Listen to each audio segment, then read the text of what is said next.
Assalamu alaikum wa rahmatullahi wa barakatuh. Welcome everyone, all viewers and watchers.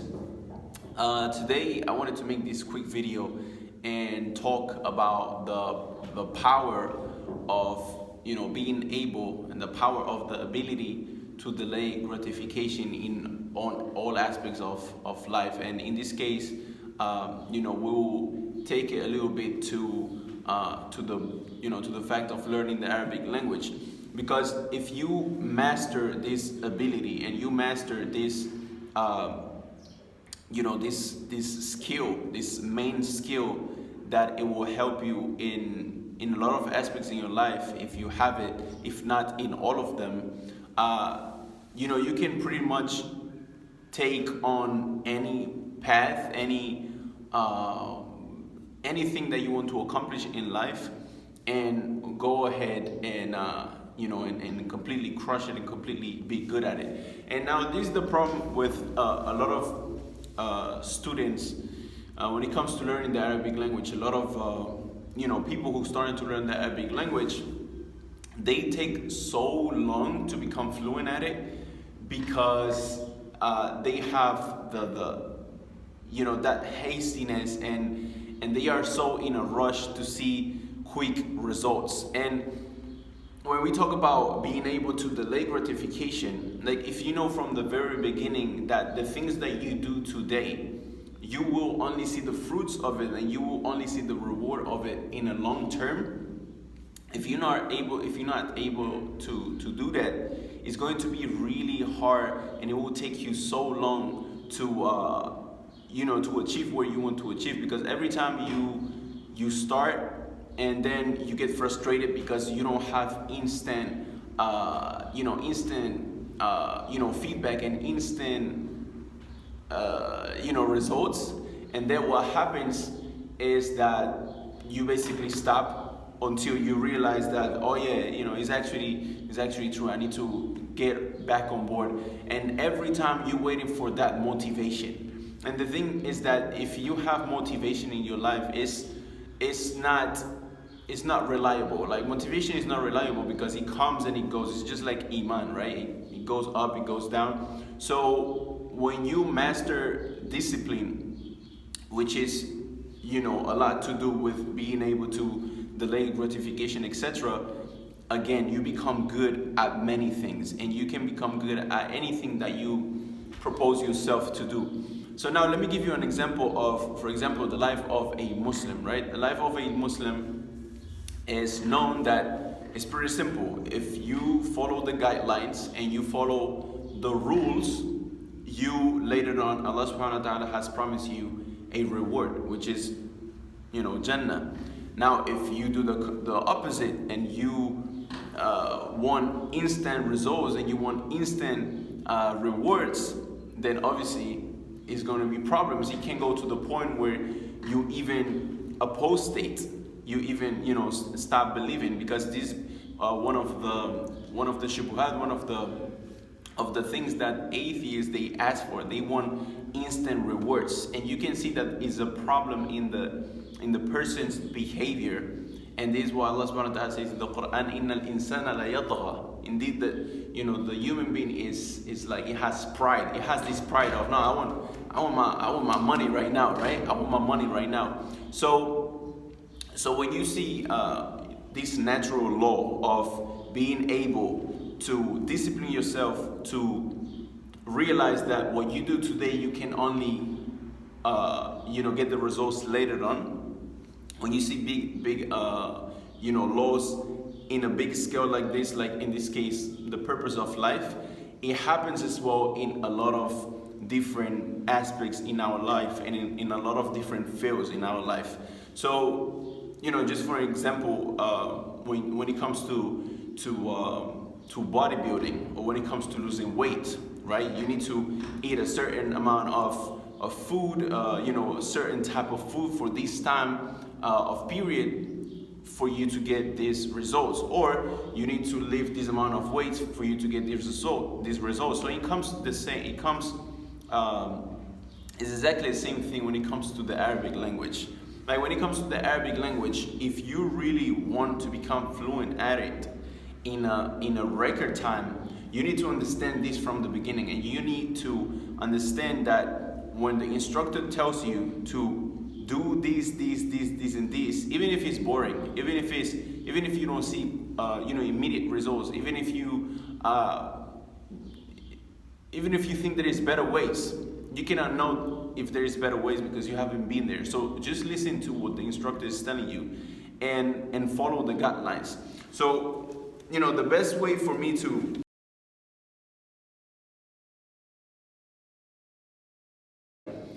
this graph, you see most of the times, like many things that we do in life, this how it works.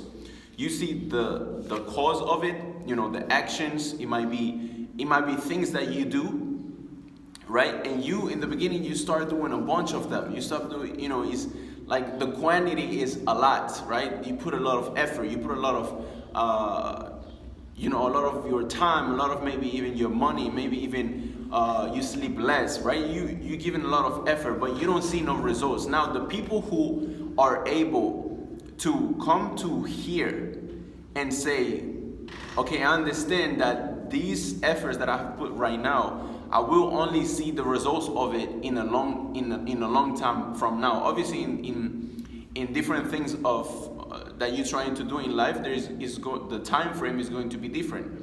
In terms of the Arabic language, I would say is around 1 year.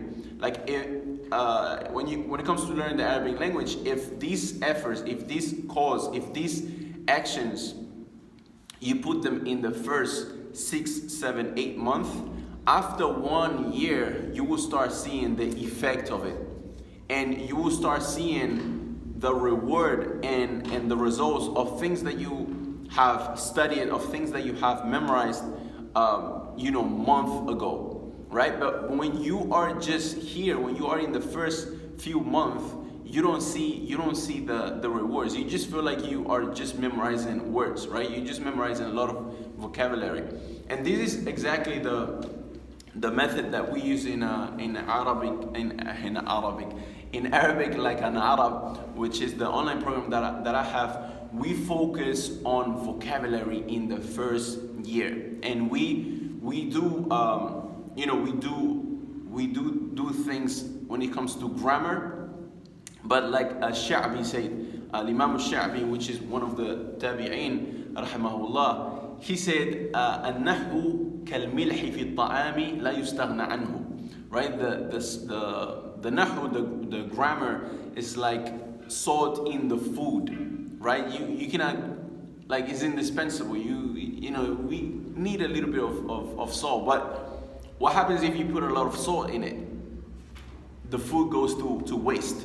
So it happens the same when the student of the Arabic language, he starts with all of these grammatical, subjects and all of these books, and he goes into a Jurumiyya from the beginning, Qatr al-Nada, Alfiya ibn Malik, and but he can even call a taxi driver and tell him, I'm at this spot right here. He can call the pizza place and get a pizza, order a pizza for his family. He can conversate when he can go he cannot go to the scholar and ask him a question, a personal question. I have this problem. And this is the misconception when it comes to learning the Arabic language for the deen. It doesn't mean that because you learn the Arabic language for the deen that you shouldn't understand or you shouldn't know how to say, train. You shouldn't know how to say tree, food, drinks, right? Daily basis words kind of thing. Okay, and this something that I have been seeing across the years. I have been seeing students coming from places, like known places, like for example Damaj, right? And I was at that time I was in Egypt, obviously, and I would talk to them, assalamu alaikum, conversation, right? And simple, they were strong students of knowledge, like when it comes to memorizing the mutun and this and that. But simple words like, for example, qitar, train. I remember one specific time I told this brother, نعم إن شاء الله القطار هذا وتأخذ القطار So he said, well, what's qitar? What's qitar? Say qitar. Okay.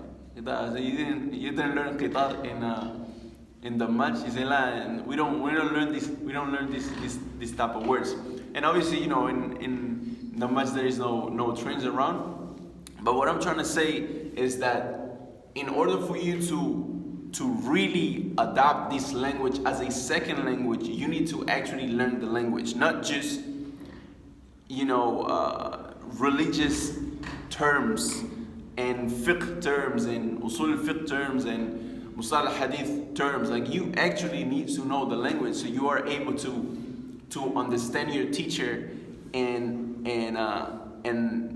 being able to understand what he explains to you in the Arabic language. You know what I mean? So hopefully this was of benefit for many of you. And remember, guys, that when it comes to learning the Arabic language and many things in your life, in the beginning, all the effort that you do, you're not gonna see the results of it until after a long time. And when I mean the efforts, I really mean that you guys know my school of thought and my opinion and view when it comes to learning the Arabic language is that in the beginning you need a lot of vocabulary. So when it comes to memorizing the vocabulary, in the beginning you will not know how to use it.